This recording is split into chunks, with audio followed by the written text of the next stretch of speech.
Hey guys, it's Glenn from glenscarcollection.com, and this is my first drive in my new to me McLaren 570s. Wow.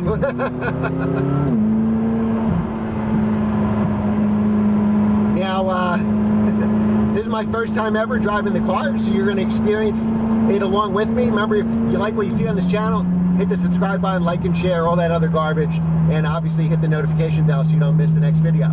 So I finally done it. I sprung and I bought an exotic car. This is my first exotic, though I did own a Lotus and two NSXs, so I don't know if you count a Lotus. I guess a Lotus Exige is Lotus Exige S should definitely count as exotic, but this is my first high-priced exotic car, and so far I'm a little nervous driving it since I just got it.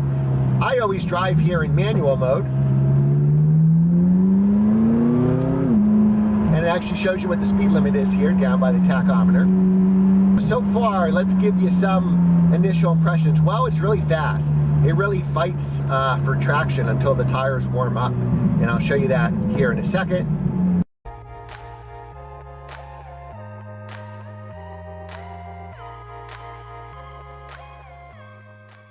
See, everything's blue or green. So green would be when the temperatures warm up, if you can see here, and blue is when it's cold. So right now, pretty much everything is cold, so we got to warm everything up to green. And so far for the tires, we haven't got a reading yet since we just started driving, but the tires will be blue, and we have the Corsa, the stickiest, most race tires available for this car.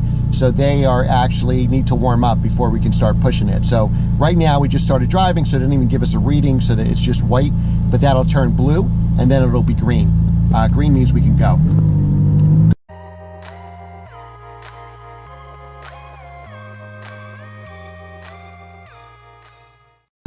So this car is very fast. I have the S model here, and we'll do videos why I chose the S. You know, maybe the GT is better for you. I'll do comparisons between the S and the GT, and you can see what's better if you're considering one of these cars. One thing the S doesn't have is the sound editing the GT has. So it's much, much louder in here. It feels way more race car than luxury car. And let's merge into traffic here. So it looks, sounds, and performs the part. Wow, look at this. Two people who can't merge. Hopefully the GoPro caught that. That's how bad the driving is here in New Jersey.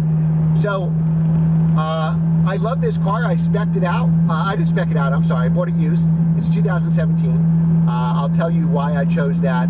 2016 was the first year model. McLaren hasn't been the most reliable car in the world. You can see all the videos of the 12C. I know some people have perfectly good ones, but obviously like Hubie's Garage, there are ones that need a lot of warranty repairs. So I started my search with 2017 models, and I'll do another video with must-have options, but for me, I had to have the sport exhaust. So my search started with 2017 models with the sport exhaust. So those are the colors that I was kind of considering.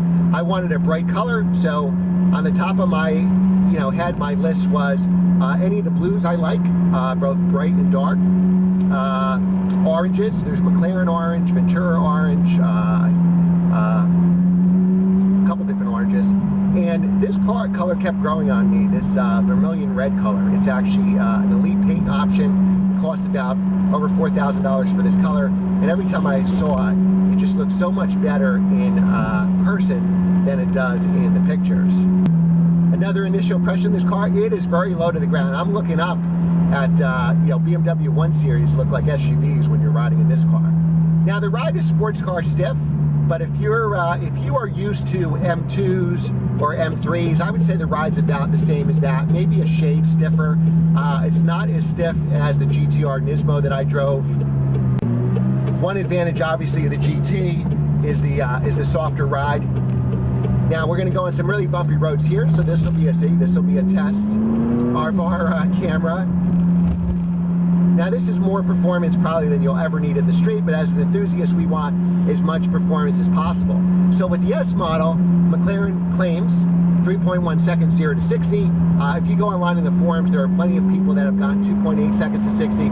Some I believe as low as 2.7. Now, I've already reviewed a McLaren 570s. I'll post that at the end of this video. Over a year ago, more than a year ago, about a year and a half ago, in September of 2016. And of the 500 cars I've driven on this channel, that was one of the best cars I drove. It was probably in the top 3 of cars that I've driven on this channel. And once I factor in price, it was the #1 car I drove on this channel.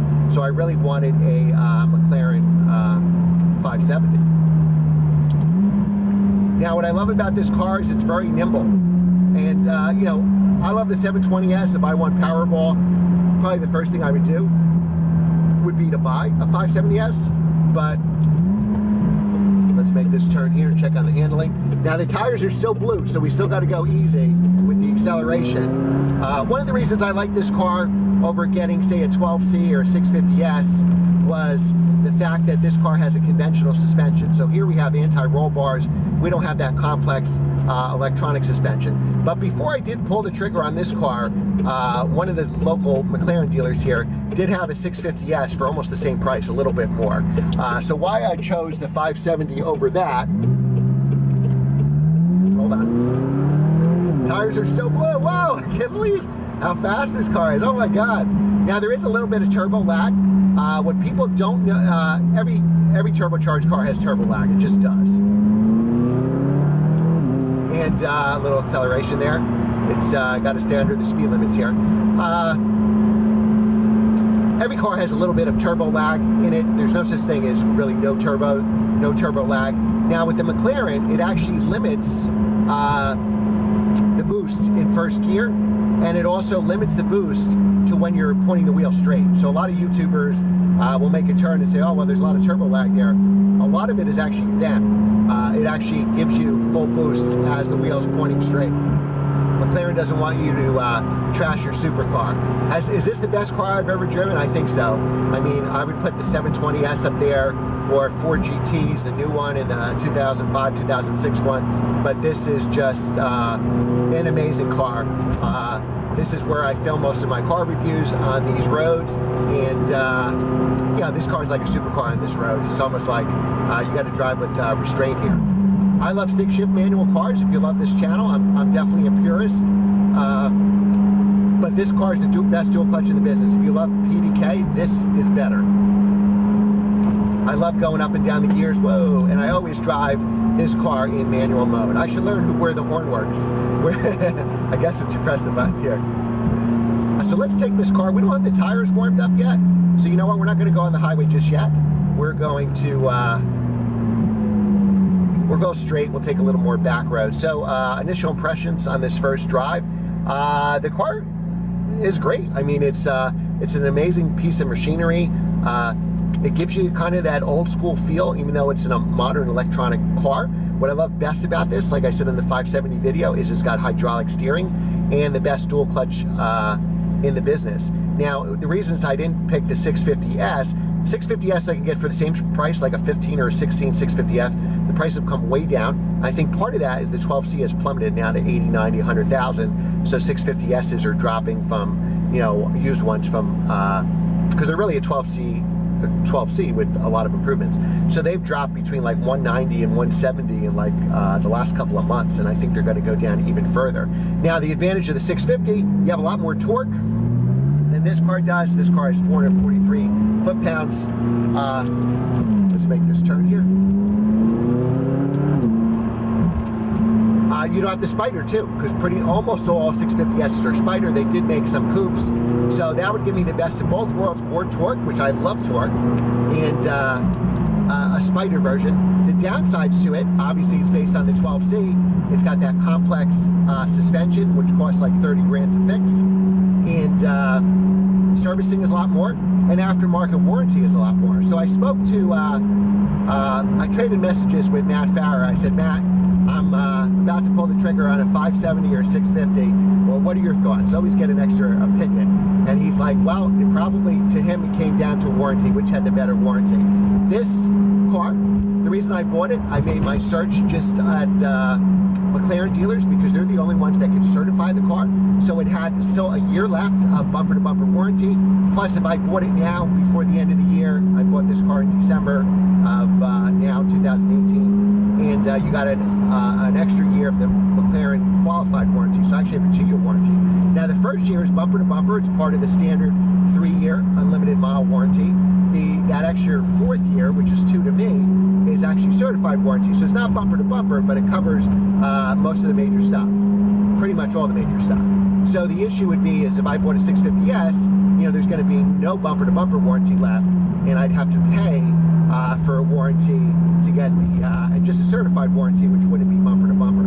So we're going to go up to the highway here and see how this car does. I got 3 tires are green, 1 is blue. So the right rear is still going to break loose a little bit here, and so we're going to have to go a little bit easy.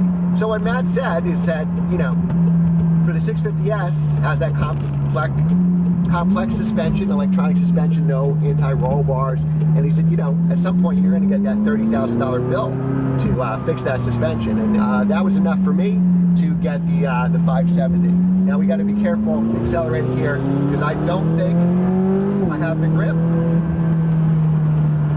but maybe I do. Maybe I do have the grip. So let's see. I don't have my radar detector either, so we'll have to be a little careful. Wow. So that just basically blew everybody away on the road. And now we'll get the GoPro going. We didn't want to film that. But, so we can go. We got a 7-speed here. So now if you were going 65 miles an hour, which is the speed limit, we're turning roughly 1,800 RPM. You could probably get good gas mileage, but if you want to really buy a McLaren, please don't go 65 miles an hour. I believe on the window sticker, I'll double check, I believe you can get 19 is the average mileage. Now on a full tank of gas, it tells you 185, and again, that is driving conservatively. We've only been driving and talking here maybe 12 minutes, I see, and I've driven 5 or 6 miles, and it tells me I already used 35 miles worth of gas. So gas will go quickly.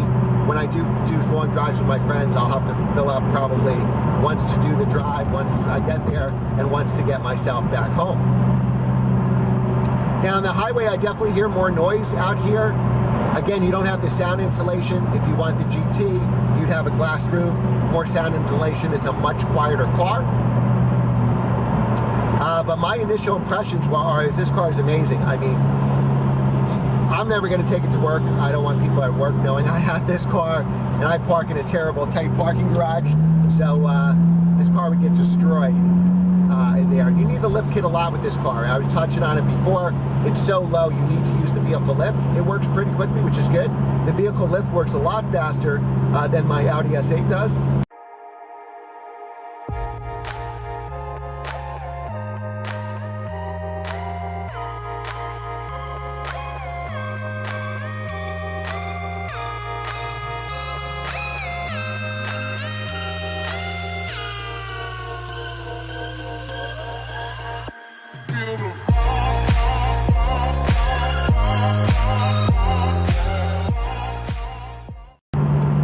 But I just can't, to me, spring can't come enough. The torture, first world problems, the torture about buying this car in December at the end of the year is, I'm going to have to wait a good 3 months to drive it, maybe 4 months with the way the weather is around here. Now we'll do long-term tests on this car. We'll do, reviews at certain milestones for mileage. Remember, I bought this car with 5,000 miles. We'll do, quarterly reviews or something on it, or 1 month reviews. We'll see if there's any problems. They're not known for their reliability. I already bought a car that was pretty steeply depreciated. So this car, and we'll do an options video because that'll be a long video in itself. This car had a sticker of over $245,000. I got this car for $165, and the way I got this car is I sold 3 cars, and that gave me like $170 or $180, and I used the money for this car, and now I have another like 15 grand left over, and that'll pay for all the services and insurance and all that stuff. As far as insurance goes, I use a regular insurance company. I don't have specialty insurance on this. I only have specialty insurance on the Porsche 993 Turbo and the NSX, because those cars I'll never take to work. I could certainly put specialty insurance on this, but I'll never take this to work or do errands with it either. But my other insurance was fine. it was pretty much not that much more than, say, the M2. I'd say maybe, I have to guess now, I'd have to look it up for sure, maybe $200 more a year than the M2 and similar price to the Audi SE. So the insurance isn't bad. Probably, you know, 20-year-olds aren't buying this car and crashing them or getting tickets or getting them stolen. So it's probably bought by people who can afford it, who always keep a garage. So obviously the claims are going to be less. Now the ride is good. I mean, the ride is not bad. It's sports car stiff a couple times. Why am I, uh-oh, it's telling me I got a low tire. That's odd. All right. Is it? Okay. All right, so our first issue with the car, it's telling me the front tire pressure is low. So what we're gonna do is we're gonna take the side roads back and check it out. That's odd. All right, so first issue with the McLaren on the first drive, and I do not have an air pump with me. So what we're gonna do is we're gonna be smart, and I'm gonna say it's just the cold weather. That's gonna be my guess. I don't think we really have a problem with the car.